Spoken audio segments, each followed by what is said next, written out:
This is message number 9 in my Endtime Babylon series. It is entitled Biblical Evidence of America's Destruction with Nuclear Weapons. At the beginning of my book, Endtime Babylon, 2 goals are stated. One, correctly and courageously interpreting Revelation chapter 17 through 18 to understand the identity of Endtime Babylon. In the previous part 2, many biblical arguments were offered to conclude that this prophecy is being uniquely fulfilled by America in an unprecedented way. Accordingly, in the following messages, liberty will be taken to often refer to Endtime Babylon as America. The second goal of Endtime Babylon, the series, was to correctly and courageously determine how Endtime Babylon will be destroyed. That is the purpose of the messages that will follow. Before discussing the correct interpretation of the following prophetic scriptures, we should be reminded of something. We have learned in the Endtime Essentials series to expect biblical prophecy to be fulfilled in a physical, if not even in a literal way. This is because of the almost 600 prophecies fulfilled to date in history. Every single one of them was fulfilled in this way. None of them turned out to be merely spiritual metaphors, an approach that so many want to apply to the book of Revelation. Therefore, you can be certain that the physical destruction being predicted for Endtime Babylon will be fulfilled in a physical, if not literal way in the future. Let's next talk about evidence of nuclear weapons in Revelation chapter 17 and 18 itself. The key text of the following chapters is Revelation chapter 17, verse 16. The NASB translation reads, "And the 10 horns which you saw in the beast, these will hate the harlot and will make her desolate and naked, and will eat her flesh and will burn her up with fire." A suggested translation of this same verse would be, "The 10 horns that you saw in the beast will hate the prostitute, and these will permanently remove all people from her and strip her naked, and they will devour her body and will burn her down with fire." This suggested translation was fully supported in message number 1 of this series. There it was explained that permanently remove all people translates a Greek word which means to make uninhabitable, depopulate. These prophecies predict that every single living person will be killed in Endtime Babylon when the Antichrist and 10-nation coalition attack it. This is confirmed at the end of the prophecy where it says, quote, "The music of harpists and musicians, pipers and trumpeters will never be heard in you again. No work of any trade will ever be found in you again. The sound of a millstone will never be heard in you again. The light of a lamp will never shine in you again. The voice of bridegroom and bride will never be heard in you again." Revelation 18, verses 21 through 23. Likewise, we read in Jeremiah of Endtime Babylon, "Because of the Lord's anger, she will not be inhabited, but will be completely desolate." Jeremiah chapter 50, verse 13. Clearly, God intends to communicate that the people in place of Endtime Babylon will be completely and permanently destroyed. It must be asked, what kind of weapons would leave a nation so desolate that no one will survive there? Nuclear weapons, of course. It should be obvious these predictions are not merely describing an economic collapse or the dissolution of a religion, as many claim. This is describing the complete depopulation of people from a nation and its capital city. So, of course, any commerce or religions in America would be destroyed as well, but not without annihilating the people. It seems nuclear weapons will permanently remove all people from all of America. Strip her naked seems to refer to the complete removal of all defenses. Indeed, why would anyone attack America unless they could neutralize its ability to retaliate?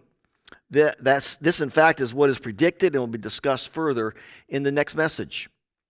To strip her naked could also refer to America losing absolutely everything. When the world's merchants see its destruction, they will say, "The fancy things you love so much are gone. All your luxuries and splendor are gone forever, never to be yours again." Revelation 18:14. Devour her body seems to mean that after this attack, America and all of its people, commerce, military, institutions, and structure will all cease. This is confirmed by the fact that the attack will burn her down with fire. This is repeated in Jeremiah, where God says, "I will light a fire in the cities of Babylon that will burn up everything around them." Jeremiah chapter 50, verse 32. Again, this prophecy has never been fulfilled in history, and it certainly reflects nuclear weapons. Accordingly, Revelation chapter 18, verse 8 adds in a suggested translation, "In one day A sudden severe disaster will strike her hard, including death, mourning, and famine. She will be burned down with fire. A sudden and severe disaster will strike her hard translates a Greek word that means a hard blow or sudden calamity, which causes severe distress. Webster's defines distress as pain and suffering. The suggested translation is better than the normal plagues, as in the NIV, NLT, and NASB, which suggests to many merely disease. But the verse says the disaster will include famine. The threat of famine is very real with nuclear weapons. As described in message number 11, the vast majority of people in America would not die instantly from an initial nuclear blast. Rather, an agonizing death from the radiation, poisoning, disease, and famine seems to be what the people of Endtime Babylon will experience. Burned down with fire, again, translates the same Greek word used in Revelation chapter 17, verse 16, and means to burn up, burn down, consume. Again, this certainly reflects the use of nuclear weapons. The interpretation of nuclear weapons is confirmed when Revelation 18 says 3 times that this total annihilation of everything and everyone in end-time Babylon will occur in 1 literal hour. We read, Revelation 18, verses 9 through 10, the kings of the earth will cry, in 1 hour your doom has come. The merchants of the earth will cry out, in 1 hour such great wealth has been brought to ruin. Verse 11, 15 through 17. Verses 17 through 19, all who earn their living from the sea will cry out, in 1 hour she has been brought to ruin. The Greek word translated hour here should be interpreted literally. It is not some symbolic language being spoken by an angel, but rather it is a quote of what real people will say in the future. The word hour is used elsewhere in the Revelation to mean a literal hour. You can see that in Revelation chapter 8, verse 1 and 9:15. The addition of 1 in the text makes it read literally 1 hour. A number preceding the word hour is consistently translated in the New Testament as referring to a literal hour. There are no exceptions. Therefore, 1 hour in Revelation 18 refers to 1 literal hour. Accordingly, when John intended to communicate a brief period of time in this prophecy, he wrote of the Antichrist, he must remain for only a little while, Revelation 17:10. Here John used the Greek word meaning here a short time. It seems likely John intended to distinguish this from the literal 1 hour he described 2 verses later. So we ask again, what kind of weapons would be available to the Antichrist and his 10-nation coalition to burn down America in 1 hour, such that every person is killed and no one will ever live there again? As we will see in the next message, nuclear warheads flying over the North Pole from Russia can reach America in 30 minutes. Let us notice other things in Revelation 18 that describe the destruction of America with nuclear weapons. Notice the response of observers when it occurs. Revelation 18, verses 9 through 10. When the kings of the earth who committed adultery with her and shared her luxury see the smoke of her burning, they will weep and mourn over her, terrified at her torment. They will stand far away. Verse 15. The merchants, or international businessmen, as we've translated that before, who sold these things and gained their wealth from her, will stand far off, terrified at her torment. And then finally, verses 17 through 18, every sea captain and all who travel by ship, the sailors and all who earn their living from the sea will stand far away when they see the smoke of her burning. 3 times, it says the observers of end-time Babylon's destruction will stand far away. This would seem to reflect their need to avoid the severe radiation that will result in a nuclear attack. Evidently, some will be geographically close enough to personally see the smoke of her burning. Jeremiah tells us, her judgment reaches to the skies. It rises as high as the clouds. One thinks of the mushroom cloud caused by the detonation of a nuclear warhead. However, most of the world will see the smoke of her burning on their smartphones and TVs. Therefore, we read in Jeremiah, the earth will shake with a shout, Babylon has been taken, and its cry of despair will be heard around the world. The prophecies in Revelation 18 state twice that the world's people will be terrified by the torment of end-time Babylon and what they will experience. The Greek word used here is a horrific word, meaning, quote, infliction of severe suffering or pain associated with torture. It is the strongest word in the Greek language for pain. Therefore, it is the chosen word in the New Testament to describe the experience of hell. 6 of its 10 uses are in the book of Revelation. What will that torment experienced of end-time Babylon, America, look like? As explained further in the next message, the blast radius of even powerful nuclear warheads is only a few miles. Within that radius, people will be instantly evaporated. That could not be described as torment. It would seem the reason that the killing of all people in Endtime Babylon, America, is called torment is because the vast majority of them will die a rather slow and painful death from radiation poisoning. Next, we can talk about evidence of nuclear weapons in Revelation chapter 6. In the book, I offer evidence from the seals in Revelation 6 of nuclear warfare. This was discussed in message number 3, where it was argued that Antichrist's attack on Endtime Babylon will occur during the second seal of war. Likewise, the opening of the fourth seal also gives some evidence of nuclear weapons. We read there, "When the Lamb opened the fourth seal, I heard the voice of the fourth living creature say, 'Come.' I looked, and there before me was a pale horse. Its rider was named Death, and Hades was following close behind him. They were given power over a fourth of the earth to kill by sword, famine, and plague, and by the wild beasts of the earth." As previously explained in my second book, The Beginning of Birth Pains, quote, "A fourth of the earth refers to a geographical area of the earth. This interpretation of Revelation 6:8 may also equate to approximately 2 billion people. But its emphasis on a specific geographic area of the earth seems to suggest the deaths will not be evenly distributed in the world. In other words, the wars, famines, plagues, and earthquakes may be concentrated in specific continents of earth. Therefore, a great many people, maybe everyone, living in that 1/4 of the earth's geography will be killed. For example, it seems those killed by war will be primarily in this 1/4 of the earth. Therefore, the other 75% of the earth will not physically experience these end-time wars. This will reflect Christ's statement that in the end times, many people will merely hear reports of these wars or news of battles far away, Matthew 24:6.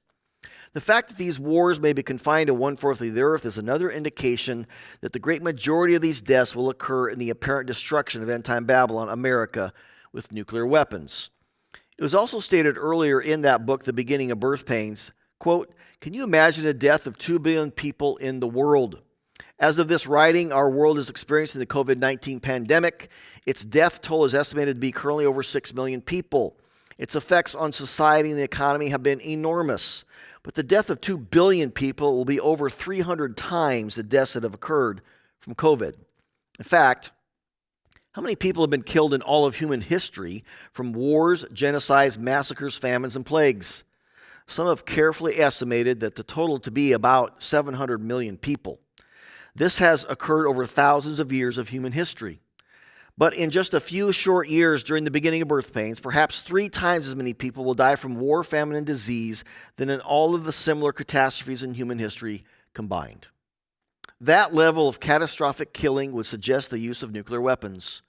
In summary, the unleashing of a fire-red weapon with the power to make people violently slaughter each other with a mega sword that will burn down with fire in 1 hour, a place where no worker of any trade will ever be found there again, contributing to the death of all people living on 1/4 of the earth, is rather clearly describing nuclear weapons. One objection to the use of nuclear weapons is that no one would be crazy enough to start a nuclear war.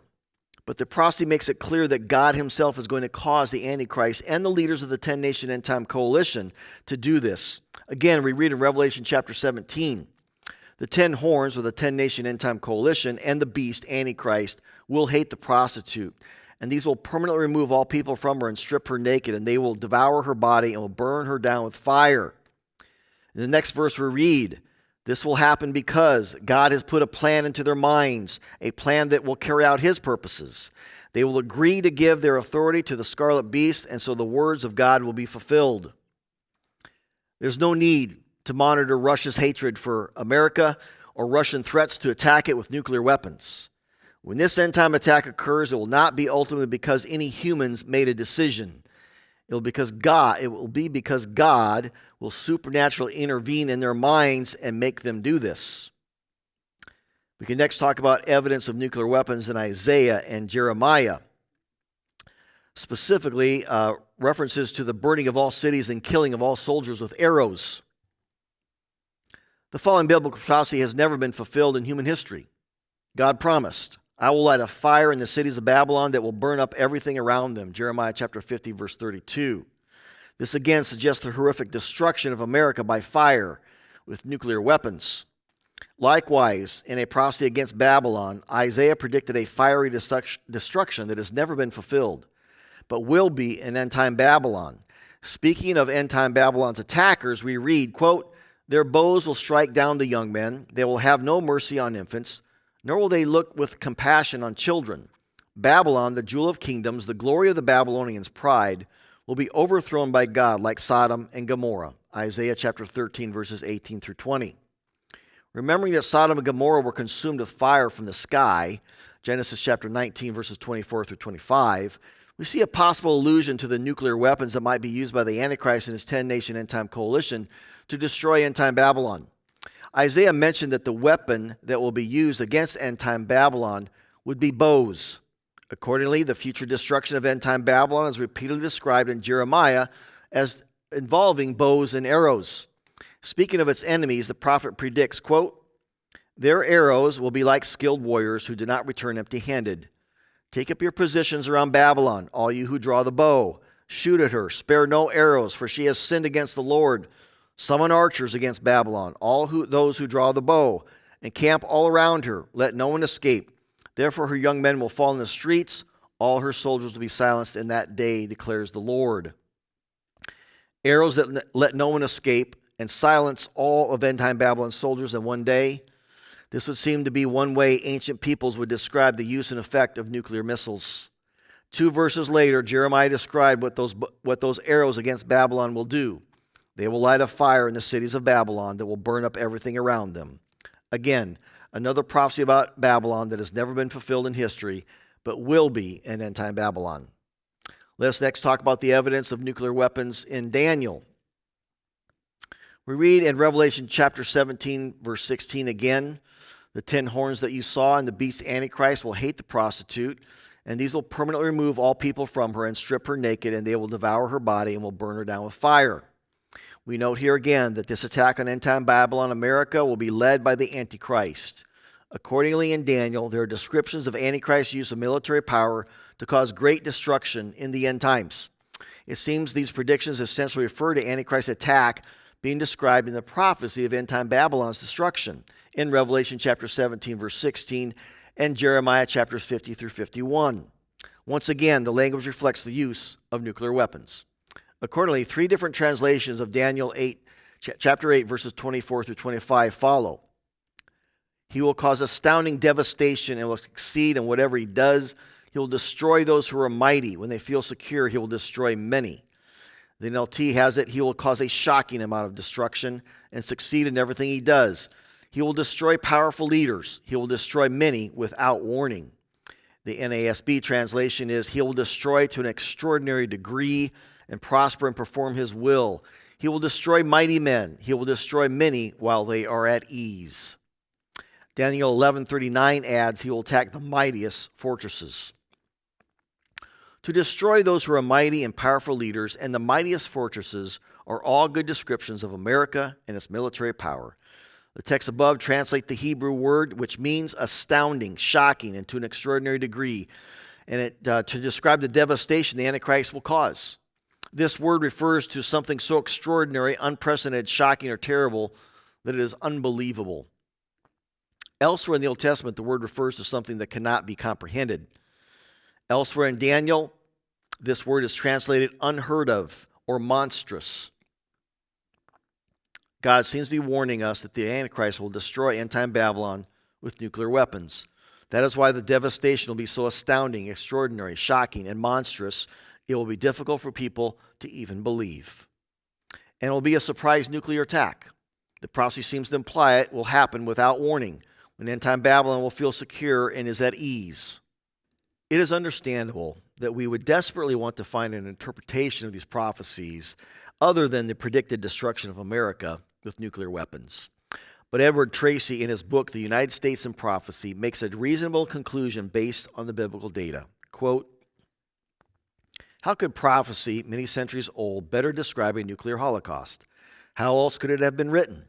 It tells us of a sudden, momentary catastrophe that overthrows a mighty nation, that leaves her burning from one end to the other, that destroys her treasures of precious things in a catastrophe you cannot foresee, and that will suddenly come upon you." Isaiah 47:11. I challenge any man to more appropriately and accurately describe a nuclear bombardment even today. Dear reader, if we do not admit to this, then what possible interpretation can we give to these passages? They were not fulfilled in historical Babylon's gradual demise over the centuries. This is made doubly certain from the reiteration of the prophecy in the Revelation. These things are yet to come upon proud Babylon, unquote. The suggestion that Scripture predicts America will be destroyed with nuclear weapons should not be a surprise to most Americans. Regarding a survey in 2022, we read, quote, in a Reuters Ipsos poll, 58% of respondents said they fear the United States is headed toward nuclear war with Russia. Chris Jackson, Senior Vice President of Ipsos, said, I don't recall any time in the last 20 years where we've seen this sort of level of concern about the potential for nuclear apocalypse, unquote. God's word predicts the 10 horns, 10-nation end-time coalition that you saw, and the beast, Antichrist, will hate the prostitute America, and these will permanently remove all people from her and strip her naked, and they will devour her body and will burn her down with fire in 1 hour, such that no one ever lives there again. This prophecy is over 2,000 years old. The ones in Isaiah and Jeremiah are 500 to 700 years before that. For the vast majority of that time, it would seem virtually impossible for God's people to understand what God was predicting. Before America emerged in human history, there had never been a nation that influenced every corner of the globe with its economic power. Before the advent of nuclear weapons, there was no way that an Antichrist could remove all people from a nation and burn it down with fire in 1 hour. But these things are a part of our world today, which is another reason to believe these things will be fulfilled in our lifetime. In the book, I have a section entitled The Secret 1 Hour That Will Change the World, referring to Revelation chapter 17, verse 12. There I conclude that the 1 hour that the coalition and the Antichrist receive authority to do something horrible as described in Revelation 17:12 is the same 1 hour they will burn Endtime Babylon, America, down with fire so that no one can ever live there again.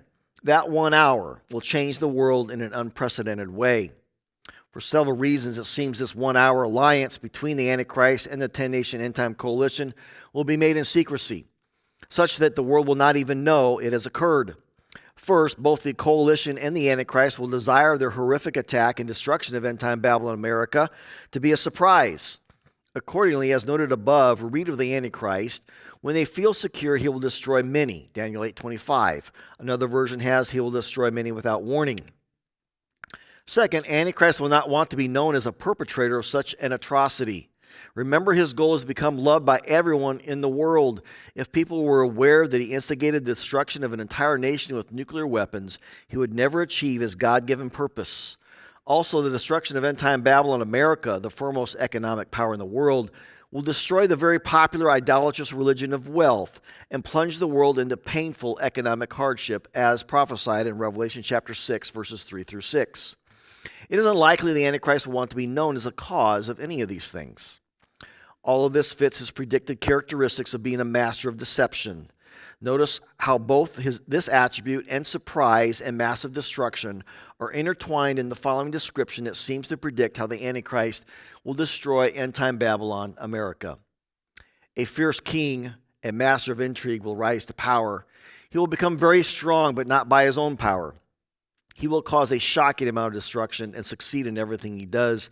He will destroy powerful leaders and devastate the holy people. He will be a master of deception, will become arrogant. He will destroy many without warning. Daniel chapter 8, verses 23 through 25. Next, I want to talk about the flooding of end-time Babylon as prophesied in Jeremiah and perhaps in Revelation 18. In the book, I discussed descriptions of end-time Babylon being flooded after its destruction with fire. This would eliminate all the smoke that could cause what is often called a nuclear winter. Scientists have warned that any nuclear warfare would destroy the entire planet because of the resulting smoke in the air. But if end-time Babylon, America, was flooded, as the prophecies describe, then this threat would be eliminated. Again, I cover that more in the book. We'll skip next to this next topic, alternative views to America's destruction with nuclear weapons.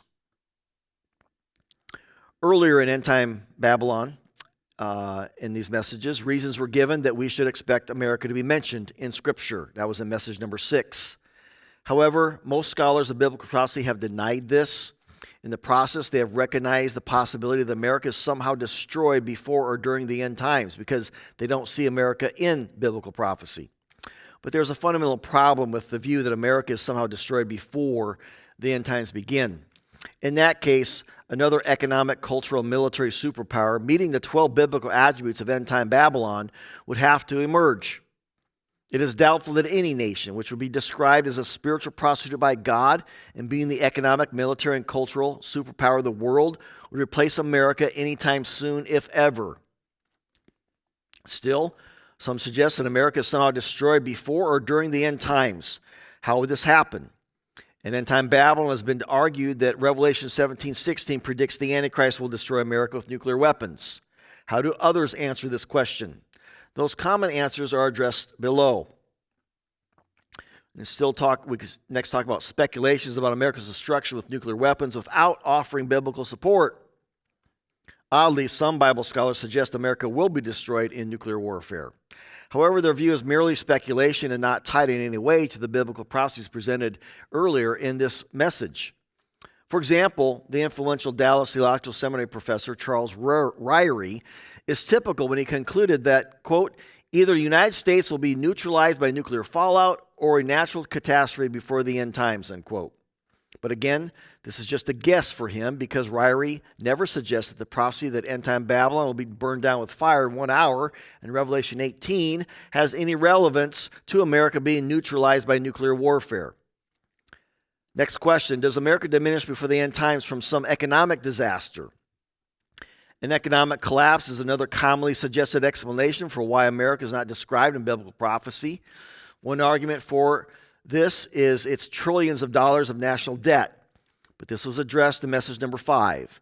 America crossed the $1 trillion mark of debt in 1981, and ever since it has drastically increased both its debt and prosperity. If Endtime Babylon is America, then these prophecies indicate that it will continue to be financially wealthy until it is destroyed by nuclear weapons. Revelation 17 through 18 gives no evidence that some kind of economic downfall is experienced by it before then. It predicts, in fact, the kings of the earth committed adultery with her, and the merchants of the earth grew rich from her excessive luxuries. Revelation 18:3. When do these excessive luxuries end? When the kings of the earth who committed adultery with her and shared her luxuries see the smoke of her burning. Verse 9. Only then will people say of Endtime Babylon, all your luxury and splendor have vanished, never to be recovered. Verse 14. The fact that Endtime Babylon remain in economic prosperity until the Antichrist destroys it with nuclear weapons is reflected when we read of Babylon. In Jeremiah chapter 51, but while they are aroused, I will set out a feast for them and make them drunk, so that they shout with laughter, then sleep forever and not awake, declares the Lord. I will bring them down like lambs to the slaughter. How desolate Babylon will be among the nations. It would seem God even intends to maintain Endtime Babylon's prosperity in order to abandon its pagans to their idolatrous worship of money and be unsuspecting of any divine punishment. Severe economic hardship could lead Americans to turn back to God. Although not even the 2001 destruction of the Twin World Trade Towers or the 2020 COVID pandemic and the economic stress they caused did anything to cause Americans to turn away from the worship of money and turn to God. Nevertheless, in the last generation will not be God's plan or desire to save Endtime Babylon or America, but rather to punish it. It is possible that America will suffer economic hardships before then, but even the worldwide recession caused by the recent COVID pandemic was only an economic speed bump for America. The recent economic hardships due to the COVID pandemic have only widened that gap between America and the rest of the world. Americans in general were economically impacted the least of all other nations and are recovering faster than all other countries. Whatever economic downturns America might experience, most other countries in the world will suffer even more. If America suffers an economic recession, all the poorer countries in the world, which is every single one of them, will struggle with economic depression. If America experienced an economic depression, some of the world would suffer from food shortages. And if America ever experienced food shortages, much of the rest of the world would be dying from famine. The popular predictions that Americans need to be buying gold or hoarding food because America's economy will collapse are often exaggerated. And they contradict what Scripture seems to predict for America in the years leading up to the end times. Biblical prophecy indicates America will continue to be the financial king of the world. Those who suggest that the downfall of America will be because of the economy, the government, or immorality seem to be echoing what Endtime Babylon will be saying in the end times. In Revelation 18, we read that, "In her heart she boasts, I am a widow, I will never mourn. Therefore, in one day her plagues will overtake her, death, mourning, and famine." There seems to be a denial here that Endtime Babylon's downfall will come through death, which is why God specifically claims death and famine will be the end of her, not economics, politics, or immorality. Finally, in the book, I address the common view that it will be the rapture of the church that diminishes America's power before the end times begin. That view, of course, is based on pre-tribulationism, which was demonstrated to be unbiblical in my first book, Christ's End Times Teaching. A great number of biblical arguments for identifying end-time Babylon with America and its destruction with nuclear weapons have been provided in this Endtime Babylon series. The weaknesses of alternative views have also been discussed. For all of the reasons given in the previous messages, it is claimed that the best interpretation of Revelation 17 through 18 is that America will be destroyed with nuclear weapons in the end times. In the next messages, we will discuss the very sobering ramifications of that interpretation.